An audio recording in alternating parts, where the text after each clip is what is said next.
Okay.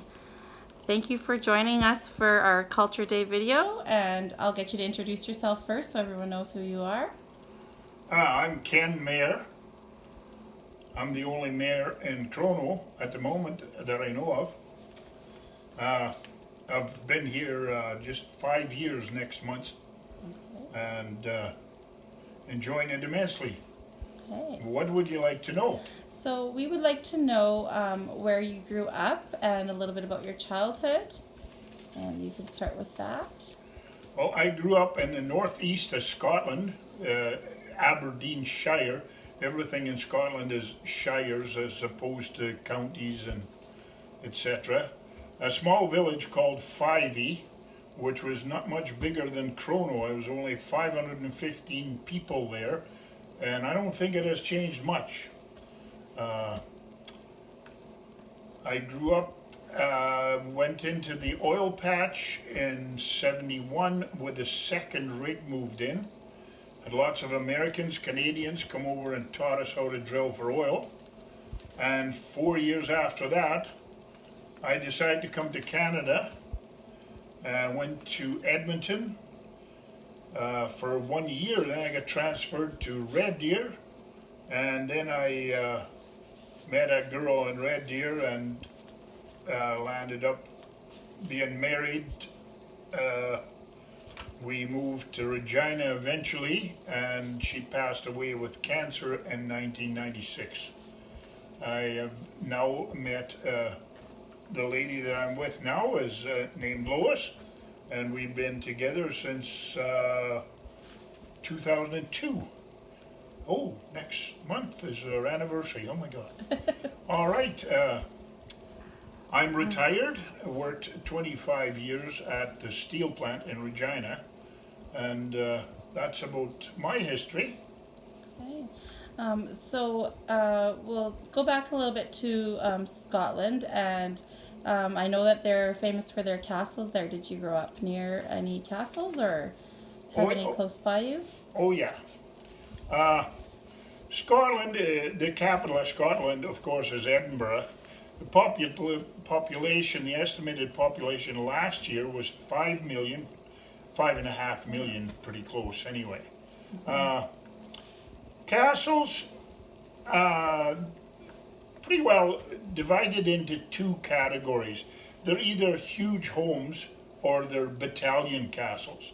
And there's not very many battalion castles. The two famous ones, of course, is Edinburgh Castle and the other one being Stirling Castle. Uh, the Royal Highland Fusiliers are still based in the castle in Edinburgh, and there are numerous other castles worth going to see other than those two. Uh, to name some ones that I like is Glamis Castle, which is kind of in the middle of Scotland. It was where the late Queen Mother was born. Uh, Culzean Castle, which is down on the Ayrshire coast, about 20 miles from where Robbie Burns was born. And Robbie actually mentions that castle in a poem called Halloween.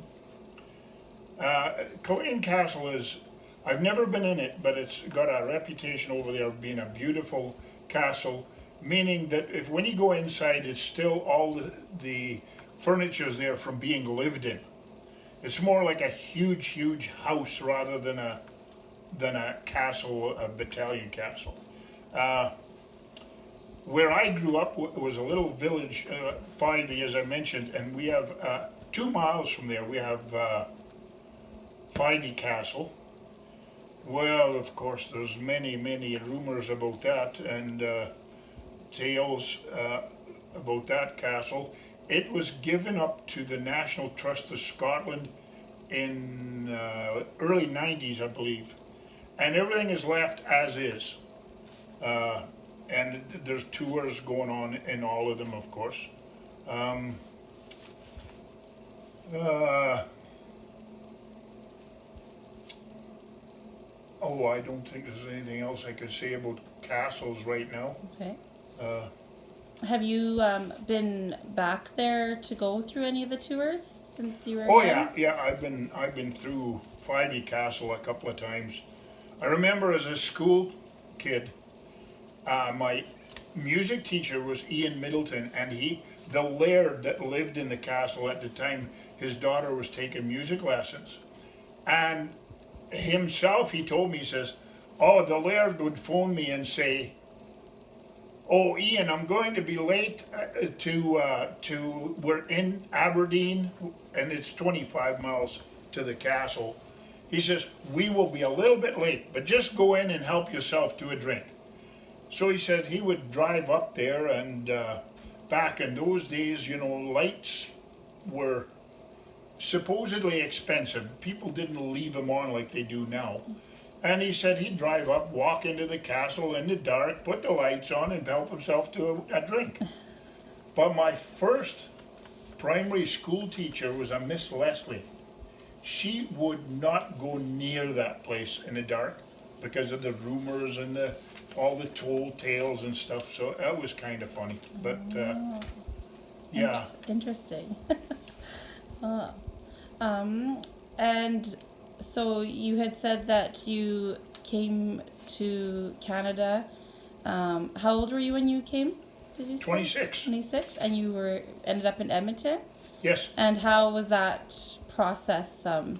Immigrating and things. Did you need to get like? Well, back in those days, you could pay the British government equivalent now to about £50 or $50. I think it was £10 back then. And you could immigrate to Australia or Canada, and if you came back within that 2 years, you had to pay your fare over and your fare back. But if you stayed for 2 years and over, you did not have to pay the money back to the government.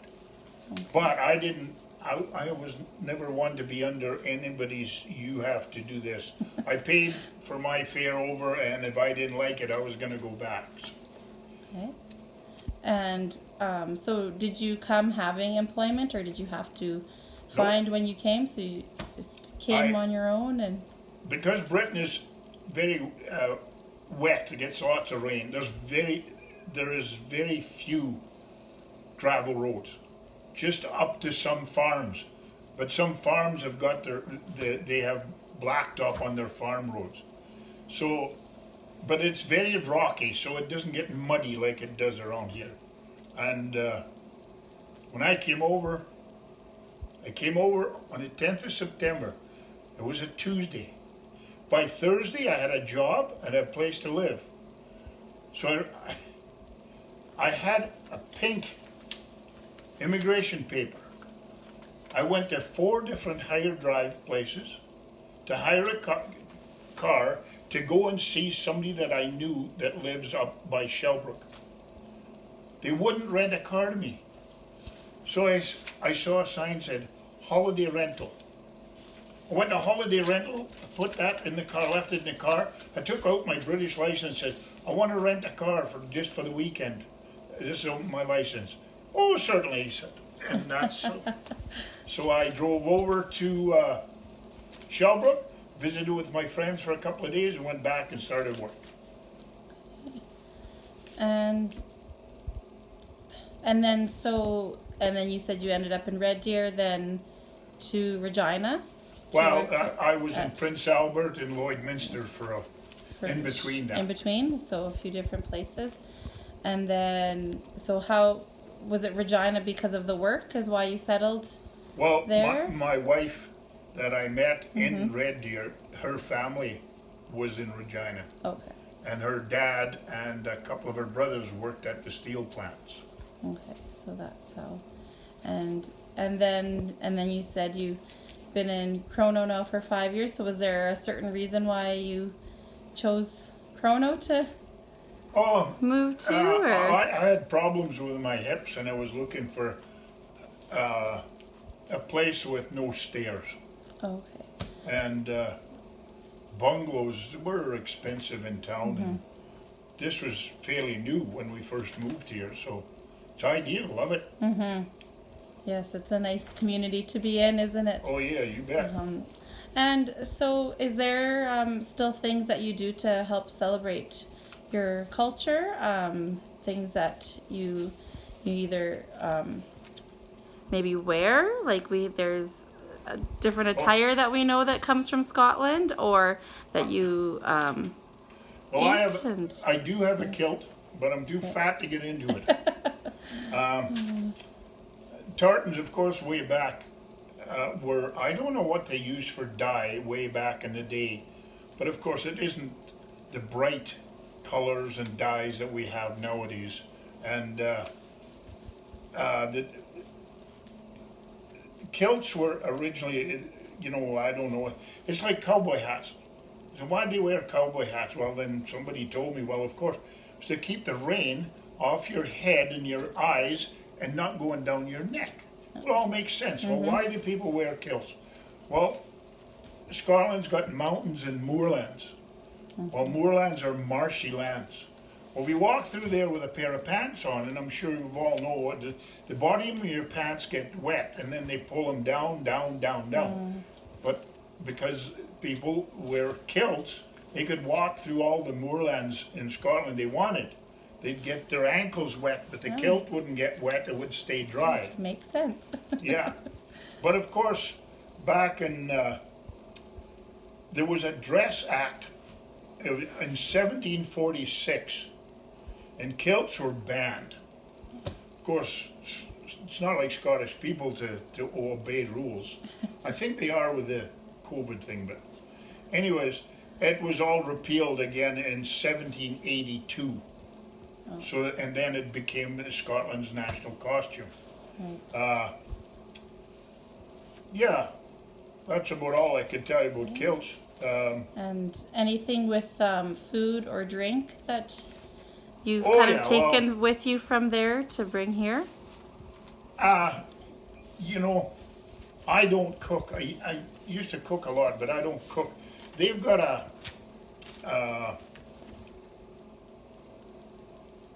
well, haggis, of course, is what we're trying to get to, and everybody says, oh, that's disgusting, it's a sheep's stomach. Well, excuse me, where do you think the linings of your sausage come from? It's just intestines. It's the same thing. It's the sheep's stomach because it's not a long thing, it's a big round thing, so they use the lining of the stomach. Of course, it's made with heart and liver and other organs, I'm not sure what, and oatmeal mixed in, and certain spices. And of course it's an acquired taste, it's like every other thing, But what I do miss about Scottish food, if you see, you can still buy them in town at Save On Foods, it's called a Scotch pie. It's about this big around, it's about this tall, and basically they have some of the same spices that's in haggis. It's missing something though. Maybe it's the meat, but it's made with hamburger and spices. It's inside the pie. And then that's round and it's kind of a drier pie because it actually, they make it up into a little cup about this high. I don't know how they do it. And then they put all the stuff and put a little top on it. Okay. And then they have other things. They're called a braddy, and it's kind of a half moon, like cut in half. And there's two kinds. The one, and it's more made with a flaky pastry rather than this like, I don't know, I think about pastry. And inside the braddy is the same as inside the pie. It's just a different pastry. Oh, okay. And then they have a forfar braddy, which is a little larger, but it's got potatoes and vegetables and everything. It's like a meal in itself. Okay. And those I miss, because you can't get them over here. And there's not much pastry and savory pastry with that over here. But yeah, other than that, yeah, what else can I tell you? A little bit of history. if you know the map of Scotland, and there's islands north of Scotland, the Orkneys and the Shetlands. Now the Shetlands, you have to look it up, I believe it was a Norwegian king or the king's son decided to marry some lady out of Scotland, and when they got married, Norway gave those islands to Scotland. But even to this day, they still burn a Viking ship up there, and they have lots of Viking traditions and whatever. Not that I've been up there, but I've heard and seen pictures and whatever. But there's a place up there called Skara Brae. It's not actually in the Shetlands. Shetlands is further north. Orkneys is closest to Scotland. But Skara Brae is where they found back in the mid 1800s, the 1850s, I think. There was a storm and a wind blew and it opened up a hole in the ground, and this farmer said, "What the heck?" And they opened it up and they found an underground village. Oh. And all the furniture is made out of stone, and they dated it back between 3108 to 2500 BC. Wow. And it's still there to this day. But funny how one place can get two. In that area there's a big bay, there's a huge bay. And if you watch a program called Drain the Oceans, after the Second World War, when the Germans retired, I didn't know this, but they said that they had to take their whole fleet into Skara Brae, into this bay. And the whole German fleet was sunk, I believe, 73 ships. Oh, wow. And they discovered that the Germans didn't want the Brits to get the technology, so they sank all their own ships. Oh. Anyways, after the war, and it was on the thing and I don't remember everything, but the Germans went and they floated their ships, took them back to Germany for scrap. And I believe on the show it said there's only 3 vessels still down there. Anyway, two famous things in one little part of the unknown part of the world. Mm-hmm. So one other thing that I had. I'll mention something about, before, one thing, I was going to mention something about whiskey. Mm-hmm. But there's one thing, a connection to Canada. Back in 1825, there was a man called Angus McGaskill. He was born in the Isle of Harris, which is on the west coast of Scotland. He was born in one of the islands. It's all part of the Outer Hebrides. He was 7'9" tall. Born in 1825. They says that he had an 80-inch chest. Anyway, I didn't get into a whole bunch of details about him. What he did is, I'd been to his home, which was in the Isle of Skye. He eventually moved to the Isle of Skye, and he's got a little house there, and they still help, they maintain it. Anyways, he immigrated to Canada and died in Canada in Halifax, Nova Scotia in 1863. And I believe there's still, you would find his headstone there for sure. Mm.